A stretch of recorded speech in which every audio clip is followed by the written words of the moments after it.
بسم اللہ الرحمن الرحیم۔ السلام علیکم ورحمۃ اللہ وبرکاتہ۔ کیا حال ہے آپ سب کا؟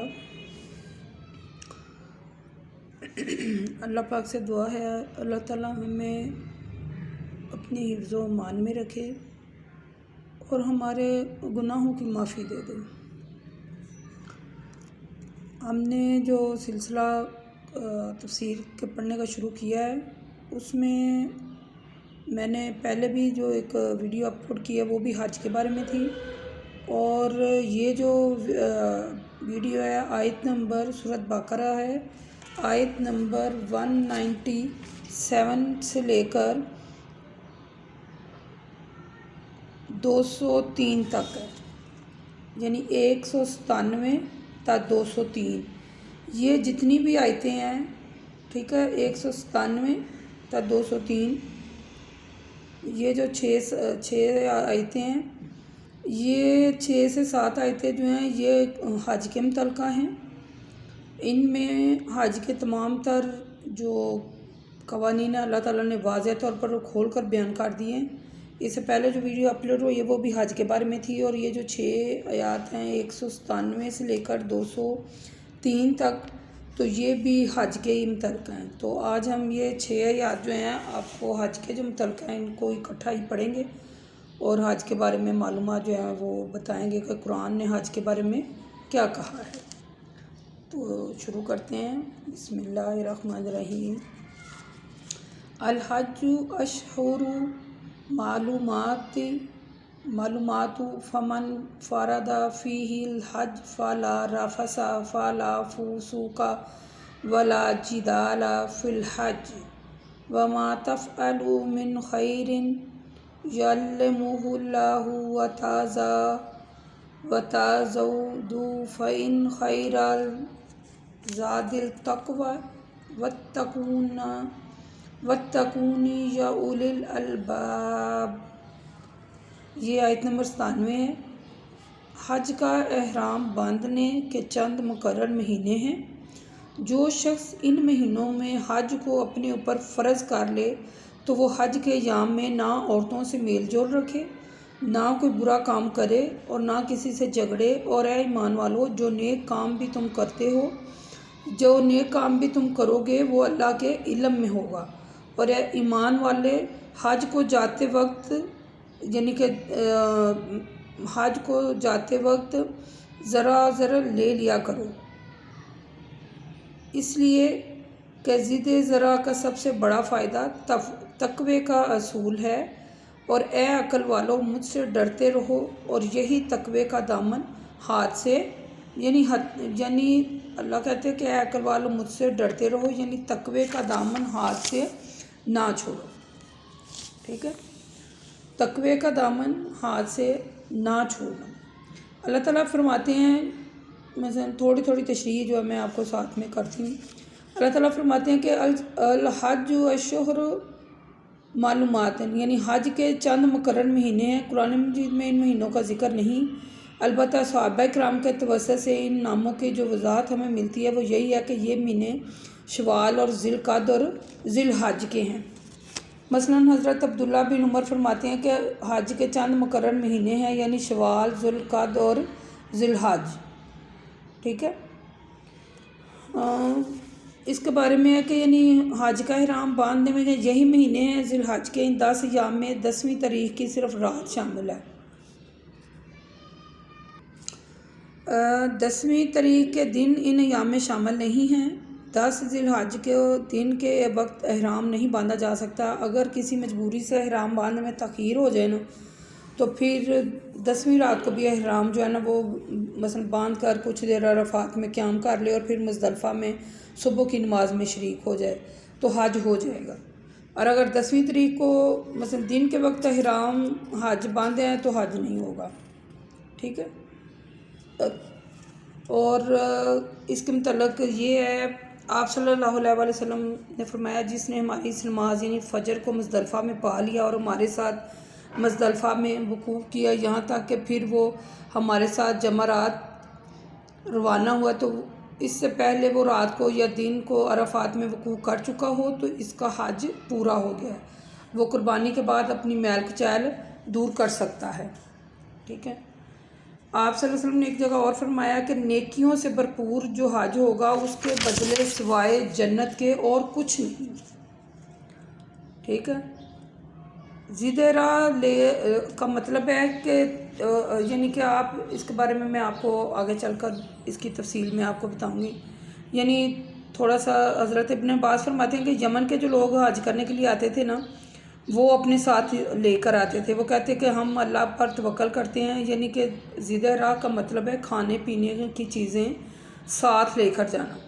تو یمن کے جو لوگ آتے تھے وہ کہتے تھے اپنے ساتھ وہ نہیں تھے لے کے آتے، وہ کہتے تھے ہم اللہ پر توکل کرتے ہیں، وہ ہمیں کھلائے گا. پھر جب شہر مکہ پہنچتے تو لوگوں سے سوال کرتے. اس موقع پر یہ جو اللہ تعالیٰ نے یہ آیت جو ہے نا یہ نازل فرمائی ہے کہ مثلا غور سے سنیں، غور سے میں اس کو علیحدہ اور آہستہ آہستہ پڑھنے لگی ہوں. آپ کے لیے یہ جاننا بہت ضروری ہے کہ حج کے دوران جانے کے لیے وہ جو ایام ہیں ان میں کھانے پینے کے لیے چیزیں ساتھ لے کر جانا بہت ضروری ہے. ٹھیک ہے. تو یہ آیت وہاں نازل ہوئی تھی جب یمن کے لوگ حج کرنے کے لیے آئے تو وہ کہتے تھے ہمیں اللہ کھلائے پلائے گا، جبکہ ایسے نہیں ہے. آپ اپنا سامان جو زیر راہ جو ہے وہ ساتھ لے کر جائیں. تو یہ آیت اسی موقع پر اللہ تعالیٰ نے اتاری تھی. ٹھیک ہے. یعنی جب آپ حج کا احرام باندھ لیں تو نہ کوئی بے حیائی کی بات کریں، نہ کوئی گناہ والا کام کریں، نہ جھگڑا کریں. اور جب آپ حج کے لیے روانہ ہوں تو اپنے کھانے پینے کا سامان جو ہے نا وہ ضرور ساتھ لے لیں اور اللہ سے ڈرتے رہیں. آگے ہے آیت نمبر 198. لیس علیکم جناح تبتغوا فضلا من ربکم فإذا آفضتم من عرفات فاذکروا اللہ عند المشعر الحرام واذکروہ کما ہداکم وإن کنتم من قبلہ لمن الضالین. آیت نمبر 198 تھی. تم پر کوئی گناہ نہیں اگر تم ایام حج یا سفر حج میں تجارت کر کے اپنے رب کا فضل تلاش کرو اور کچھ روپیہ کما لو، اور جب تم عرفات سے واپس ہو تو مشعر حرام کے قریب خوب اللہ کا ذکر کرو. ٹھیک ہے. اللہ کا ذکر اپنے خود ساختہ طریقے سے نہ کیا کرو، بلکہ اسی طریقے سے کرو جس طریقے سے اللہ نے تمہیں ہدایت دی ہے.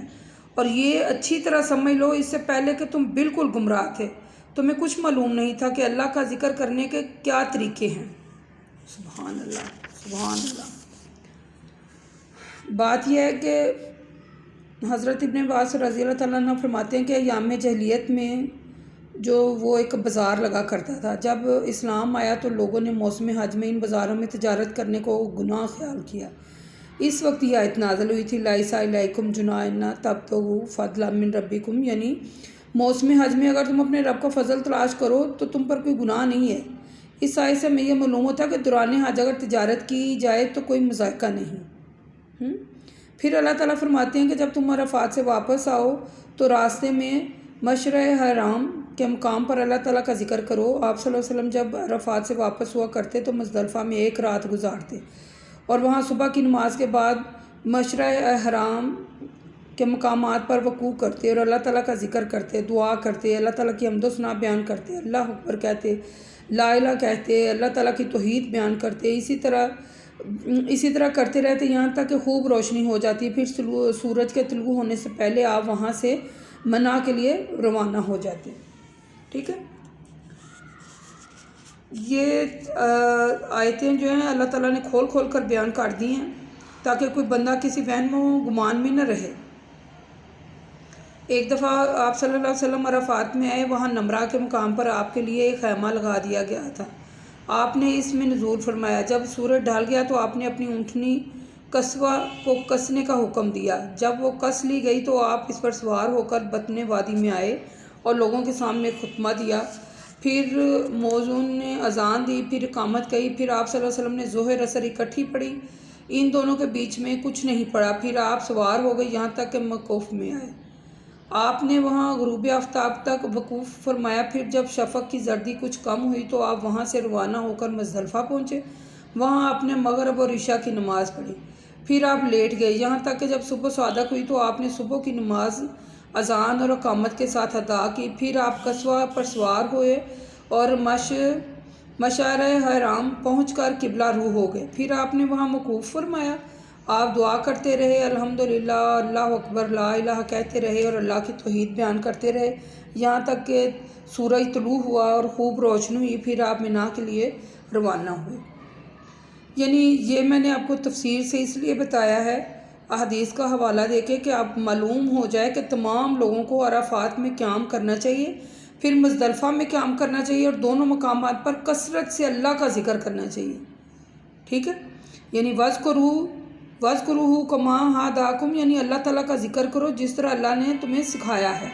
وَإِن كُنتُم مِّن قَبْلِهِ لَمِنَ الضَّالِّينَ، اور اس سے پہلے تم گمراہ تھے، تمہیں اللہ تعالیٰ کے ذکر کرنے کا طریقہ پتہ نہیں تھا۔ یعنی یہ قرآن کے الفاظ ہیں جو میں آپ کو سنا رہی ہوں۔ اب اللہ تعالیٰ نے اپنے رسول صلی اللہ علیہ وسلم کے ذریعے تمہیں وہ طریقے سکھائے ہیں، لہٰذا اسی طریقے سے اس کا ذکر کیا کرو۔ ٹھیک ہے، ہاں، بے شک بہترین بات اللہ کی کتاب ہے اور بہترین طریقہ محمد صلی اللہ علیہ وسلم کا طریقہ ہے۔ ٹھیک ہے، تو بدترین کام نئے کام ہیں اور ہر نیا کام گمراہی ہوتا ہے۔ یعنی کہ ایام حج میں اگر آپ تجارت کرنا چاہیں تو کر سکتے ہیں، اور عرفات سے روانہ ہونے کے بعد مشعر حرام پر اللہ تعالیٰ کا ذکر کیجئے۔ ٹھیک ہے، اور اسی طرح دعا کریں جس طرح آپ صلی اللہ علیہ وسلم نے کی، یعنی کہ ذکر اذکار کریں، لا الہ پڑھیں، الحمدللہ پڑھیں جیسے اللہ نے بتایا۔ اس کے آگے جی 199 آیت نمبر ہے، ثم افیضوا من حیث افاض الناس واستغفروا اللہ ان اللہ غفور رحیم۔ پھر جہاں سے لوگ روانہ ہوں تم بھی وہاں سے روانہ ہو اور اللہ تعالیٰ سے مغفرت مانگو، بے شک اللہ تعالیٰ مغفرت کرنے والا جو بندہ ہے وہ مغفرت کرنے والا اور بہت رحم کرنے والا ہے۔ حضرت عائشہ صدیقہ رضی اللہ تعالیٰ عنہ فرماتی ہیں، قریش اور وہ لوگ ان کے دین پر تھے، مزدلفہ میں وقوف کرتے تھے اور وہاں سے منا روانہ ہوتے، اور وہ کہتے ہیں ہم تو حرم کے علاوہ کسی اور مقامات سے روانہ نہیں ہوں گے، تو انہیں خمس کہا جاتا تھا۔ باقی پورے عرب کے لوگ عرفات میں وقوف کرتے اور وہاں سے منا روانہ ہوتے۔ پھر جب اسلام آیا تو اللہ تعالیٰ نے اپنے نبی صلی اللہ علیہ وسلم کو حکم دیا کہ عرفات پہنچ کر قیام کریں، پھر وہیں سے روانہ ہوں۔ اللہ کے اس فرمان ثم افیضوا من حیث افاض الناس کا یہی منشا ہے، یعنی یہ آیت اسی حق میں نازل ہوئی ہے کہ عرفات میں قیام کریں اور پھر وہاں سے منا روانہ ہوں۔ اس حکم کے نازل ہونے کے بعد قریش نے بھی عرفات میں وقوف کرنا شروع کیا اور وہیں سے یعنی منا روانہ ہو گئے۔ اس کے بعد آیت نمبر ہے 200 یعنی 200، آیت نمبر 200، 201 اور 202 اور 202 تک ہی پڑھیں گے۔ ٹھیک ہے، 199 اور 200۔ فَإِذَا قَضَيْتُم مَنَاسِكَکُم فَاذْكُرُوا اللَّهَ كَذِکْرِکُم آبَاءَکُم أَوْ أَشَدَّ ذِکْرًا فَمِنَ النَّاسِ مَن یقول رَبَّنَا آتِنَا فِی الدُّنْیَا وَمَا لَهُ فِی الْآخِرَةِ مِن خَلَاقٍ وَمِنْہُم مَن یقول رَبَّنَا آتِنَا فِی الدُّنْیَا حَسَنَةً وَفِی الْآخِرَةِ حَسَنَةً وَقِنَا عَذَابَ النَّارِ أُولَٰئِکَ لَهُم نَصِیبٌ مِّمَّا کَسَبُوا وَاللَّهُ سَرِیعُ الحساب۔ ٹھیک ہے، آیت نمبر 200، 201 اور 202 جو ہے یہ میں نے پڑھی ہے اکٹھی۔ اور پھر جب تم حج کے ارکان کو پورا کر لو تو اللہ کا ذکر کیا کرو جس طرح تم اپنے آباء و اجداد کا ذکر کیا کرتے تھے، بلکہ اس سے بھی زیادہ شدت سے اللہ کا ذکر کرو۔ پھر ذکر کے ساتھ دعا بھی کرو، اور ایسی جو دنیا اور آخرت کی بھلائی پر مشتمل ہو، ایسی نہیں کہ جس طرح بعض لوگ دعا کرتے ہیں تو کہتے ہیں ہمارے رب ہمیں دنیا میں ہی سب کچھ دے دے، تو ایسے لوگوں کے لیے آخرت میں کچھ حصہ نہیں ہے۔ اور لوگوں میں سے بعض ایسے بھی ہوتے ہیں جو دنیا کے ساتھ ساتھ آخرت بھی طلب کرتے ہیں، اور وہ اس طرح دعا کرتے ہیں ہمارے رب ہمیں دنیا میں بھی نعمتیں عطا فرما اور آخرت میں بھی نعمتیں عطا فرما اور دوزخ کے عذاب سے بچا لے۔ یہ قرآن کہہ رہا ہے، قرآن۔ ٹھیک ہے، آپ خود بھی اس کی سرچ کریں، آیت نمبر 200، 201 اور 202 آپ پڑھیں، دیکھیں کہ دعا کس طرح مانگنی چاہیے۔ بعض لوگوں کو دعا کا طریقہ ہی نہیں پتہ کہ دعا کیسے مانگنی چاہیے، تو اللہ تعالیٰ نے قرآن پاک میں فرما دیا کہ دعا ایسے مانگنی چاہیے۔ ٹھیک ہے، جو میں نے آپ کے سامنے ترجمہ پڑھ کے سنایا، دعا مانگنے کا حقیقی طریقہ یہی ہے کہ اے ہمارے رب ہمیں دنیا میں بھی سب کچھ دے دے، اور یعنی کہ آخرت میں بھی ہمیں نعمتیں عطا فرما، دنیا میں بھی نعمتیں عطا فرما، اور دوزخ کے عذاب سے بچا۔ اس طرح دعا کرنے والے وہی لوگ ہیں جن کے لیے ان کے اعمال کے صلے میں آخرت میں بہت بڑا حصہ ہے۔ اور اے لوگوں، روز محشر حساب کتاب سے غافل نہ ہونا۔ حساب کتاب کا دن بہت جلد آنے والا ہے، اور اللہ بہت جلد حساب لینے والا ہے۔ پھر حساب کتاب کے بعد فوراً ہی جنت دوزخ کا فیصلہ ہو جائے گا۔ بات یہ ہے کہ ان آیت جو ہیں ان سے ہمیں معلوم ہوتا ہے کہ ایام جاہلیت میں کفار حج کے ارکان ادا کرنے کے بعد اپنے باعزات کا ذکر کرتے تھے، تو باعزات کے کارناموں کو فخریہ بیان کرتے تھے۔ یہ چیزیں اللہ کو پسند نہیں ہیں، یہ چیزیں ہرگز میں اللہ کو پسند نہیں ہیں۔ اللہ تعالیٰ نے باعزات کا ذکر کرنے سے روک دیا ہے اور اس جگہ اپنا ذکر کرنے کا حکم دیا ہے۔ یہ جو لوگ بعض مثلا وہاں فارغ ہو کے تو اپنے گھریلو باتیں کرنے لگ جاتے ہیں، یہ ایسے ہے یہ ایسے ہے، اللہ تعالیٰ نے منع کیا۔ اللہ تعالیٰ کہتا ہے بس تم میرا ذکر کرو۔ اللہ تعالیٰ نے ذکر کو پسند نہیں کیا۔ ایک دفعہ آپ صلی اللہ علیہ وسلم نے فرمایا، بے شک اللہ نے میری طرف وحی بھیجی ہے کہ میں عاجزی اختیار کروں حتیٰ کہ کوئی کسی پر فخر نہ کرے۔ اللہ تعالیٰ نے فرمایا، جس شدت و شوق و ذوق سے تم یعنی کہ یاد کرتے ہو اپنے باعزات کو، اس سے زیادہ شوق و ذوق سے اللہ کا ذکر کرو، اس سے اور بھی زیادہ شدت سے یعنی کہ اللہ کا ذکر کرو۔ حج کے تمام ارکان اللہ تعالیٰ کی عبادت ہیں، لہٰذا حج اور حج کے تمام ارکان خالص اللہ کے لیے ہونے چاہیے، ٹھیک ہے، خالص اللہ کے لیے ہونے چاہیے۔ حج اور جو عمرہ ہے نا وہ اللہ کے لیے پورا کرو، یعنی ٹھیک ہے۔ لوگوں پر بیت اللہ کا حج کرنا اللہ کے لیے، اللہ تعالیٰ کے لیے مثلا لوگوں پر بیت اللہ کا حج کرنا اللہ کے لیے فرض ہے، ٹھیک ہے۔ اللہ تعالیٰ ہمیں صحیح دین پڑھنے اور اس پر عمل کرنے کی جو ہے نا وہ توفیق عطا فرمائے، ٹھیک ہے۔ لوگوں، میں یہاں ایک اور بات کہہ دوں، زندگی کا کوئی پتہ نہیں ہوتا۔ آپ میری ایک بات یاد رکھیں کہ خدا را حساب کا وقت قریب آ گیا ہے، لیکن ہم اس کے باوجود بھی غفلت میں ہیں اور اعمال صالحہ سے روگردانی کر رہے ہیں۔ یہ میں نے آپ کو سورۃ انبیاء کی آیت نمبر 1 کا ترجمہ سنایا کہ حساب کا وقت بہت قریب ہے۔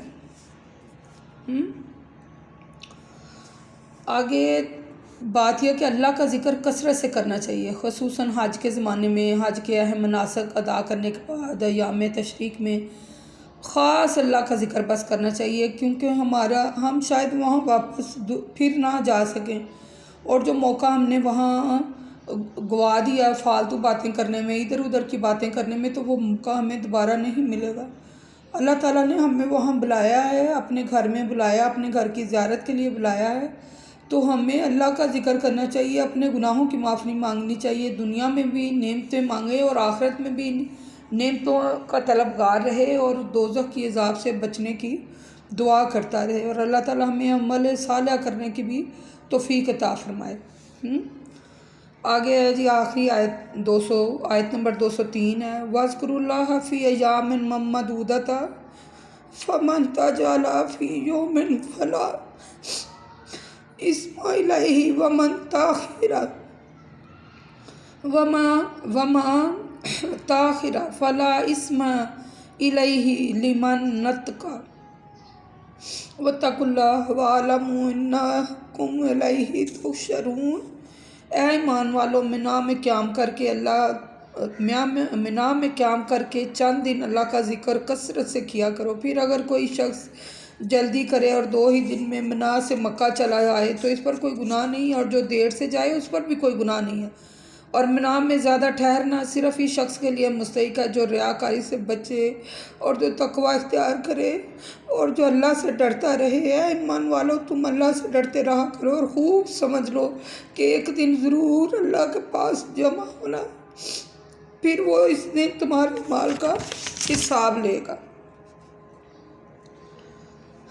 دیکھیں، یہ جو 3 آیتیں پہلے والی ہیں، اللہ تعالیٰ نے حکم دیا کہ مناسک حج ادا کرنے کے بعد اللہ کا ذکر کریں، ٹھیک ہے۔ یہ گنتی کے، جیسے میں نے ابھی آپ کو بتایا کہ حاجیوں پر گنتی کے چند دن ہوتے ہیں، تو انہیں خوب اللہ کا ذکر کرنا چاہیے، خوب، ٹھیک ہے، خوب اللہ تعالیٰ کا ذکر کرے اور اپنے لیے رحمتیں مانگے، دنیا کی بھی اور آخرت کی بھی رحمتیں مانگے، اور دوزخ کے عذاب سے بچنے کے بھی اللہ سے دعا کرے۔ مجھ سے اس سے زیادہ پڑھا نہیں جا رہا۔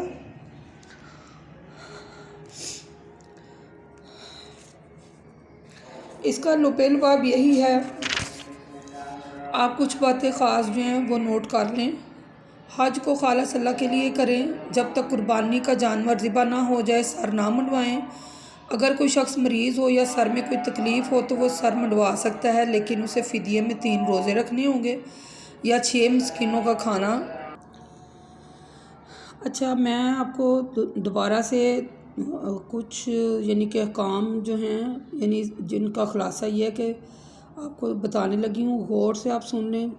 اس کے بعد ہم سورۃ حج میں بھی جو ہے نا اس کے مفصل احکام جو ہے نا وہ سورۃ حج میں انشاءاللہ تعالیٰ جو ہے نا وہ بیان کریں گے، لیکن اس کے ایک 13-14 پوائنٹ ہیں جو خاص کر نوٹ کر لیں۔ جو لوگ حج کرنے والے جاتے ہیں یا جنہوں نے حج کرنا ہے، تو جنہوں نے حج کرنا ہے وہ بھی، اور جو دوسرے لوگ ہیں مثلا جنہوں نے حج کرنے جانا ہے تو وہ جو آیتیں میں نے بتائی ہیں، آپ کو 6-7 آیتیں پڑھی ہیں، آپ خود بھی اس کو ترجمہ پڑھ لیں، اور حج جو ہے وہ صحیح طریقے سے اللہ تعالیٰ آپ کو توفیق دے اور اللہ آپ کو لے جائے اپنے گھر میں، تو آپ اسی طرح حج ادا کریں۔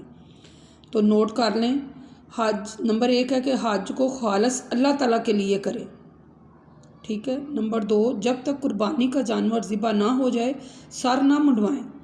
نمبر 3، اگر کوئی شخص مریض ہو یا سر میں کوئی درد ہو تو وہ سر مثلا تکلیف ہو تو وہ سر منڈوا سکتا ہے، لیکن اسے فدیے میں، یعنی اگر کوئی شخص ہے اس کو مریض ہے یا سر میں کوئی پین ہے تو وہ سر نہ منڈوائے، لیکن اس کے بدلے میں اسے 3 دن کے روزے رکھنے ہوں گے یا 6 مسکینوں کو کھانا کھلانا ہوگا۔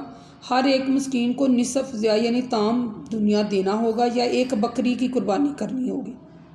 نمبر 4، جو شخص حج تمدن کرے اسے قربانی کرنی چاہیے۔ اگر قربانی میسر نہ ہو تو 10 روزے رکھے، 3 روزے ایام حج میں یعنی 11، 12 اور 13 ذی الحج کو، اور 7 روزے گھر پہنچ کر، ٹھیک ہے۔ حج تمدن آپ نے مثلا آپ کو پتہ ہوگا، اگر نہیں تو دیکھ لیں کہ حج تمدن اس حج کو کہتے ہیں جس میں عمرہ کر کے احرام کھول دیا جائے اور پھر 8 ذی الحج کو حج کا احرام باندھ لیا جائے، اسے حج تمدن کہتے ہیں۔ نمبر 5، حج تمدن کی اجازت صرف اسی کے لیے ہے جو مکہ معظمہ میں نہ رہتا ہو۔ نمبر 6، حج کا احرام باندھتے چند مہینوں میں انہی میں احرام باندھا جائے، یعنی شوال اور ذی القعدہ کے پورے مہینے اور ذی الحج کی 9 دن اور 10 راتیں۔ حج کے نمبر 7 ہے، حج کے دوران نہ کوئی بے حیائی کی بات کرے، نہ گناہ کا کام کرے اور نہ کسی سے جھگڑا کرے۔ نمبر 8، حج کو جائے تو سفر خرچ ساتھ لے جائے، یعنی کسی سے سوال نہ کرے، اپنے کھانا پینا ساتھ لے کے جائے، اپنی ضروریات زندگی جو ہے، آپ نے وہاں رہنا ہے 1 ماہ رہنا ہے یا 1.5 ماہ وہاں لگتا ہے 40 دن جیسے بھی، تو وہ جب جائے تو اپنا کھانا پینا جو ہے، اپنا پہننا اوڑھنا ساتھ لے کے جائے۔ نمبر 9 ہے، حج کے ایام میں تجارت کرے تو کوئی حرج نہیں ہے۔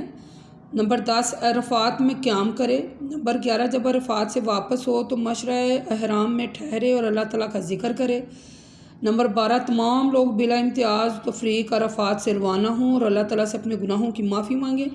نمبر 13، حج کے بیشتر مناسک ادا کرنے کے بعد ایام میں تشریق میں اللہ تعالیٰ کا ذکر بہت شدت سے کرے اور اللہ تعالیٰ سے دین اور دنیا کی بھلائی طلب کرے۔